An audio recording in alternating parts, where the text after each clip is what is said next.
5월 13일 화요일 광야의 묵상입니다. 오늘 우리에게 주시는 살아있고 항상 있는 하나님의 말씀은 에스더 2장 1절로 18절입니다. 그 후에 아하수에로 왕의 노가 그침에 와스디와 그가 행한 일과 그에 대하여 내린 조서를 생각하거늘 왕의 측근 신하들이 아뢰되 왕은 왕을 위하여 아리따운 처녀들을 구하게 하시되 전국 각 지방에 관리를 명령하여 아리따운 처녀를 다 도성 수산으로 모아 후궁으로 들여 궁녀를 주관하는 내시 해계의 손에 맡겨 그 몸을 정결하게 하는 물품을 주게 하시고 왕의 눈에 아름다운 처녀를 와스디 대신 왕으로 삼소서 하니 왕이 그 말을 좋게 여겨 그대로 행하니라. 도성 수산에 한 유다인이 있으니 이름은 모르드게라. 그는 베냐민 자손이니 기스의 증손이요 시므이의 손자요 야일의 아들이라. 전에 바벨론 왕 느부갓네살이 예루살렘에서 유다왕 여고냐와 백성을 사로잡아 갈 때에 모르드게도 함께 사로잡혔더라. 그의 삼촌의 딸 하다사 곧 에스더는 부모가 없었으나 용모가 곱고 아리따운 처녀라. 그의 부모가 죽은 후에 모르드게가 자기 딸같이 양육하더라. 왕의 조서와 명령이 반포되며 처녀들이 도성 수산에 많이 모여 해계의 수하에 나아갈 때 에스더도 왕궁으로 이끌려 가서 궁녀를 주관하는 해계의 수하에 속하니 해계가 이 처녀를 좋게 보고 은혜를 베풀어 몸을 정결하게 할 물품과 일용품을 고주며 또 왕궁에서 의례 주는 7 궁녀를 주고 에스더와 그 궁녀들을 후궁 아름다운 처소로 옮기더라. 에스더가 자기의 민족과 종족을 말하지 아니하니 이는 모르드게가 명령하여 말하지 말라 하였습니다. 모르드게가 날마다 후궁들 앞으로 왕래하며 에스더의 안부와 어떻게 될지를 알고자 하였더라.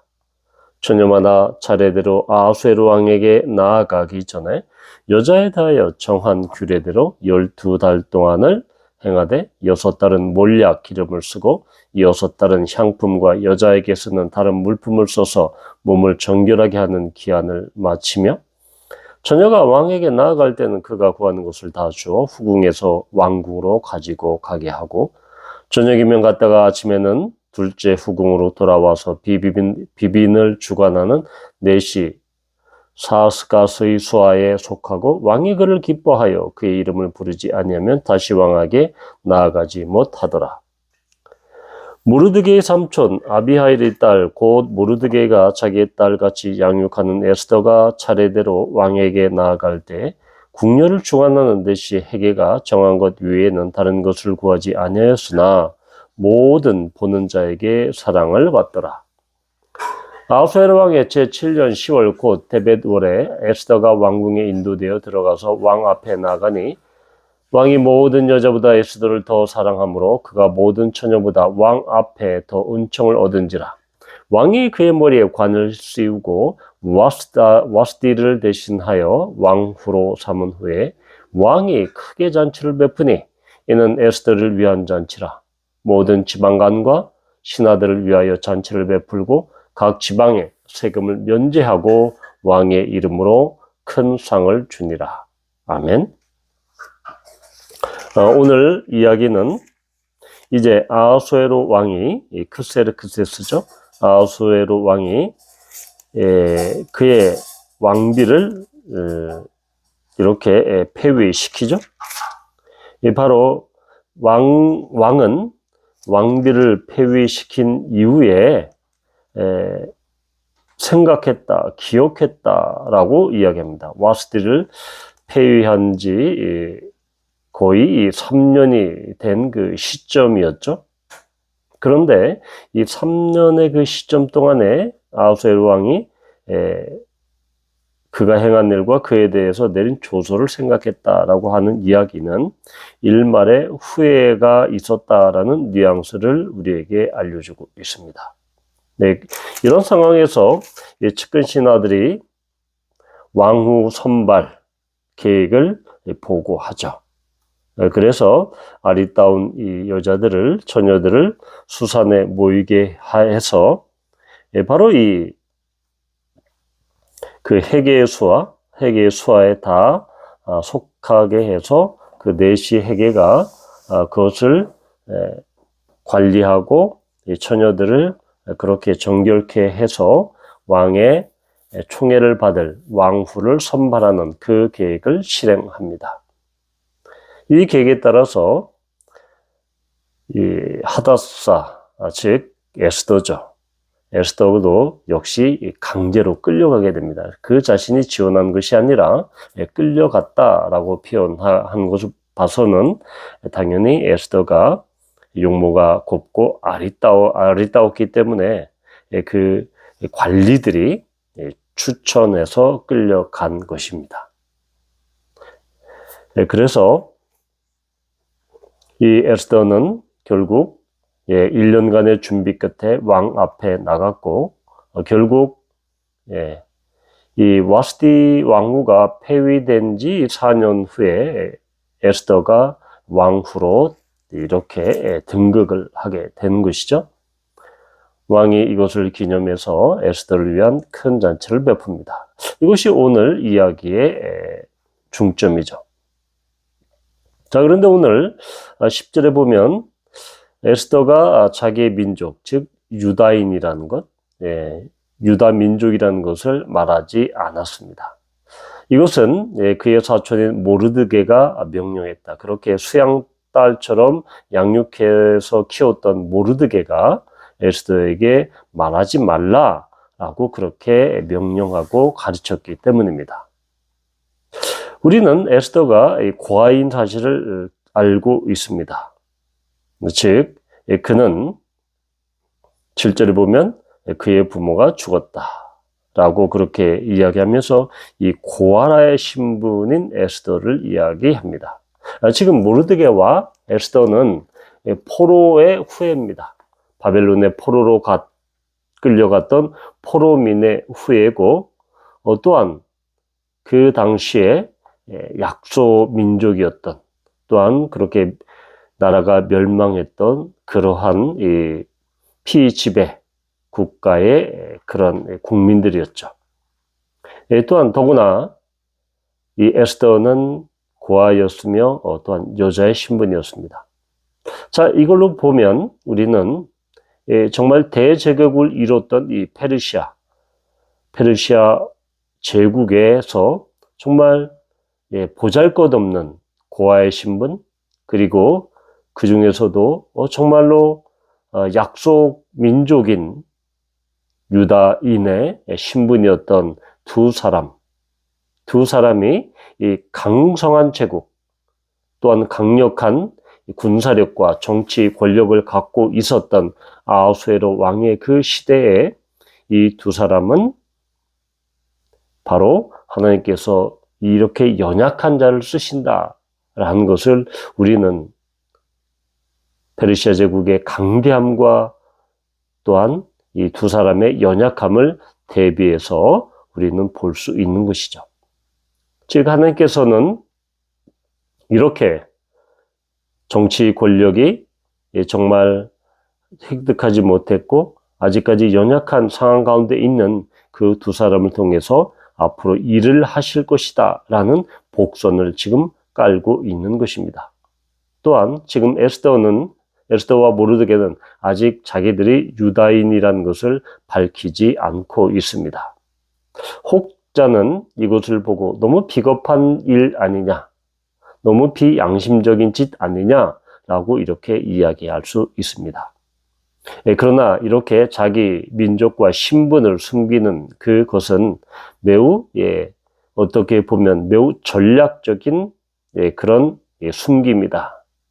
아직 그들의 때가 되지 않았고 또는 그들은 이 페르시아에서 그들은 이 포로민의 후예의 신분으로 살고 있습니다.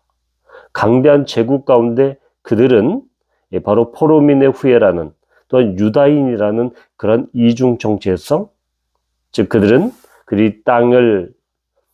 그들이 지금 생활하고 삶을 살고 있는 지역은 이방인 지역이고 강대한 페르시아 제국입니다. 거기에서 그들은 유다인으로 살고 있습니다. 나라가 멸망한 그 유다인. 연약하고 정말 보잘것없는 그 포로민의 후에 유다인으로 살고 있다라는 것이죠. 그런 상황에서 아직 두 사람의 때가 되지 않았고, 또한 하나님께서 정말 전략적으로 그들을 숨기시고 보호하시는 그러한 손길을 우리는 볼 수 있습니다. 이것을 비겁하거나 아니면 비양심적인 행위로 볼 수 없는 그런 이유이기도 합니다. 이렇게 하나님께서는 하나님의 때, 하나님의 타이밍에 맞춰서 모르드게와 에스더를 준비시키고, 그들이 정말 그들의 신분과 유다인이라는 그런 민족을 드러내야 할 때 또한 그렇게 결정적인 순간에 드러나게 하십니다. 이것은 매우 지혜로운, 매우 영적인 분별력이 탁월한 그런 이 전략가로서, 특별히 이 모르드게가 그런 분별할 줄 아는 전략가로서의 그 면모를 볼 수 있습니다.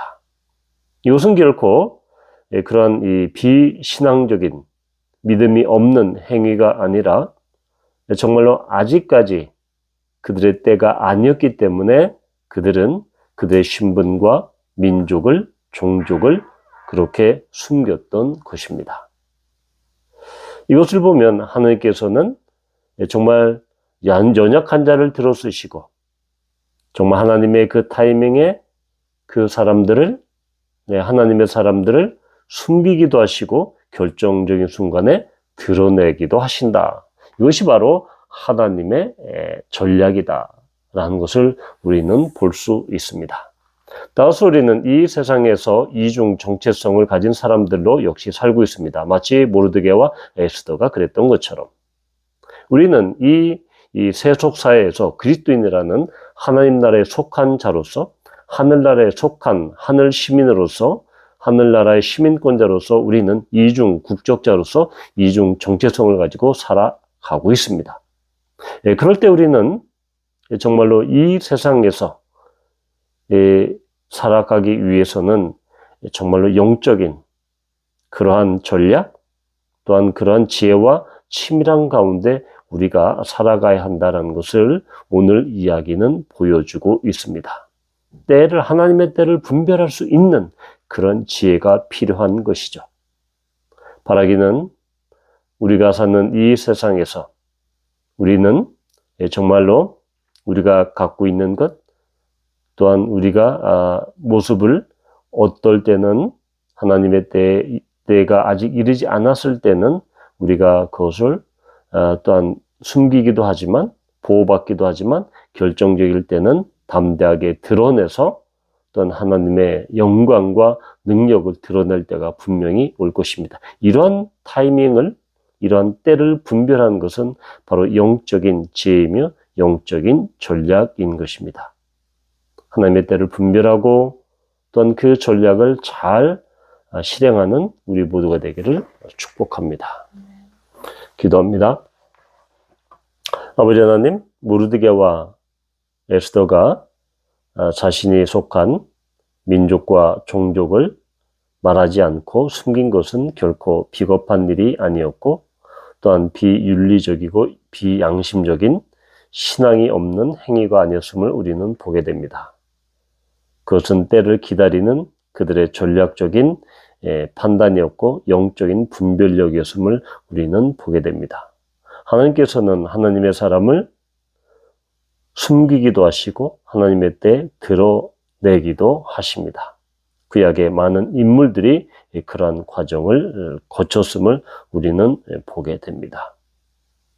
이러한 하나님의 섭리의 때를 우리가 잘 분별하며 하나님의 행하시는 그 일을 통해서 우리가 하나님의 영광을 드러내며 하나님 백성으로서 예수 그리스도의 제자로서 그 삶을 담대하게 드러내는 우리 모두가 될 수 있도록 인도하여 주시옵소서. 예수님의 이름으로 감사하며 기도합니다. 아멘.